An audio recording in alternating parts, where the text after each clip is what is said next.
YCP MLC Duvvada Srinu కుటుంబ వ్యవహారం అనేక మలుపులు తిరుగుతోంది. మాధురి అనే వ్యక్తితో దువ్వాడ శ్రీను ఉంటూ తమను పట్టించుకోవడం లేదని భార్య, కుమార్తెలు ఆరోపణలు చేశారు. వారి ఆరోపణలపై ప్రెస్ మీట్ పెట్టిన మాధురి చాలా హాట్ కామెంట్ చేశారు. దువ్వాడ శ్రీనివాస్ తో కలిసి ఉంటానని చెప్పేశారు. ఇద్దరికీ పెళ్లైందని, వారికి విడాకులు ఇవ్వకుండా కలిసి ఉండడం ఎలా కుదురుతుందని మీడియా ప్రశ్నిస్తే ఆమె చెప్పిన సమాధానానికి అందరి మైండ్ బ్లాక్ అయింది. ఇద్దరం మంచి స్నేహితులమని, అయినా తనకో గైడ్, ఫిలాసఫర్ అంటూ చెప్పుకొచ్చారు.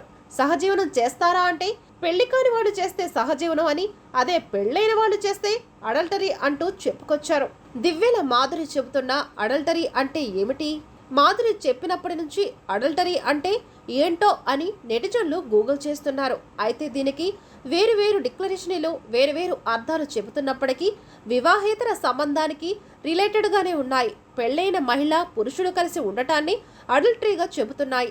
భాష ప్రకారం చూస్తే అడల్టరీని వివాహేతర బంధంగానే చెప్పవచ్చు. అడల్టరీపై సుప్రీంకోర్టు ఏం చెప్పింది? వివాహితుడైన వ్యక్తి వివాహం చేసుకున్న మరో మహిళతో శారీరక సంబంధం పెట్టుకోవడం అడల్టరీ. అది శిక్షార్హమైన నేరం కాదని సుప్రీంకోర్టు తీర్పునిచ్చింది. అయితే వివాహం రద్దు చేసుకోవడానికి మాత్రం దీన్ని కారణంగా చూపించవచ్చని తీర్పు చెప్పింది.